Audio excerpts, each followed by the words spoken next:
ನಿಮ್ಮ ತಂದೆಯವರು ಹುಟ್ಟುಹಬ್ಬ ಸಾಕಷ್ಟು ಅಭಿಮಾನಿಗಳು ಅನೇಕ ಸಾಮಾಜಿಕ ಕೆಲಸಗಳನ್ನ ಮಾಡ್ತಾ ಇದ್ದಾರೆ. ಏನ್ ಹೇಳ್ತೀರಿ? ಏನಿಲ್ಲ, ನಮ್ಮ ಗೋಪಾಲಣ್ಣವರು ದೊಡ್ಡ ಬಿರುಕಲ್ ವಾರ್ಡ್ ಪರಾಜಿತ ಅಭ್ಯರ್ಥಿ.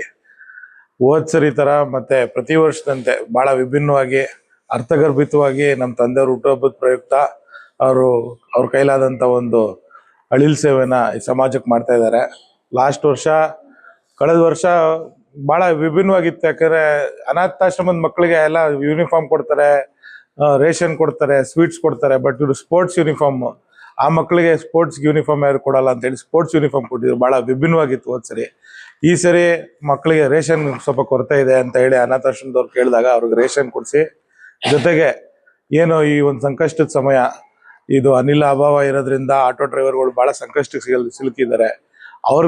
ಅವ್ರನ್ನೆಲ್ಲ ಮನಸ್ಸಿನಲ್ಲಿ ಇಟ್ಕೊಂಡು ಗೋಪಾಲಣ್ಣವರು ಮತ್ತೆ ಎಲ್ಲ ಈ ಅಂದ್ರಳ್ಳಿ ಭಾಗದ ಮುಖಂಡರುಗಳು ಸೇರಿ ಹಲವಾರು ಆಟೋ ಡ್ರೈವರ್ಸ್ಗೆ ಇವತ್ತು ಸಮವಸ್ತ್ರನ ವಿತರಿಸ್ತಾ ಇದ್ದಾರೆ. ನಮ್ಮ ತಂದೆಯವರ ಹುಟ್ಟುಹಬ್ಬದ ಪ್ರಯುಕ್ತ ಮಾಡ್ತಾ ಇರೋದು ನನಗೆ ಬಹಳ ಖುಷಿ. ಗೋಪಾಲಣ್ಣವರು ಇಂಥ ಸಮಾಜಮುಖಿ ಕಾರ್ಯಕ್ರಮಗಳನ್ನ ಮಾಡ್ತಾ ಇರೋದು ಹೀಗೆ ಮುಂದೇನು ಅವ್ರು ಮಾಡ್ಕೊಂಡಿರ್ಲಿ, ಅವ್ರಿಗೆ ಭಗವಂತ ಒಳ್ಳೇದ್ ಮಾಡ್ಲಿ, ಎಲ್ಲಾ ರೀತಿ ಶಕ್ತಿ ಕೊಡ್ಲಿ ಅಂತ ನಾನು ಭಗವಂತನಲ್ಲಿ ಕೇಳ್ಕೊತೀನಿ. ಕಾರ್ಯಕರ್ತರು ಬಹಳ ಹುಮ್ಮಸ್ನಲ್ಲಿದ್ದಾರೆ. ಜವರಾಯಗೌಡ್ರಿಗೆ ಅನ್ಯಾಯ ಆಗಿದೆ, 4 ಬಾರಿನೂ ಬಹಳ ಕಮ್ಮಿ ಅಂತರದಲ್ಲಿ ಸೋತಿದ್ದಾರೆ. ಈ ವ್ಯಕ್ತಿಗೊಂದ್ಸರಿ ಗೆಲ್ಸ್ಬೇಕು ಅನ್ನೋ ಒಂದು ಹುಮ್ಮಸ್ಸು ಕಾರ್ಯಕರ್ತರು ಮುಖಂಡರುಗಳಲ್ಲಿದೆ. ಅದನ್ನ ನಾವು ಕಾಣ್ತಾ ಇದೀವಿ. ನೋಡೋಣ, ಈ ಬರೋ 2 ವರ್ಷದಲ್ಲಿ ನಮ್ಮ ಪಕ್ಷ ಮತ್ತೆ NDA ಮೈತ್ರಿಕೂಟದಲ್ಲಿ ಯಾವ ತರ ಒಂದು ವಾತಾವರಣ ಮೂಡ್ ಬರುತ್ತೆ ಅಂತ. ಜೊತೆಗೆ ಜವರಾಯಗೌಡರು ಬಹಳ ಉತ್ಸುಕರಾಗಿದ್ದಾರೆ.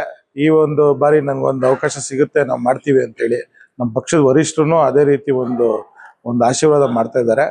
ಎಲ್ಲ ಕಾರ್ಯಕರ್ತರು ಮುಖಂಡರುಗಳು ಪ್ರತಿ ವರ್ಷದಂತೆ ಈ ಸರಿನೂ ಕೆಲಸ ಮಾಡಿದ್ದೆ. ಅದಲ್ಲಿ ಈ ಸರಿ ಜವರಾಯಗೌಡ್ರನ್ನ ನಾವೆಲ್ಲರೂ ಸೇರಿ ಯಶವಂತಪುರ ವಿಧಾನಸಭಾ ಕ್ಷೇತ್ರದಿಂದ ವಿಧಾನಸೌಧಕ್ಕೆ MLA ಆಗಿ ಕಳಿಸೋದ್ರಲ್ಲಿ ಒಂದು ಸಂಶಯ ಇಲ್ಲ ಅಂತ ನನ್ನ ಭಾವನೆ.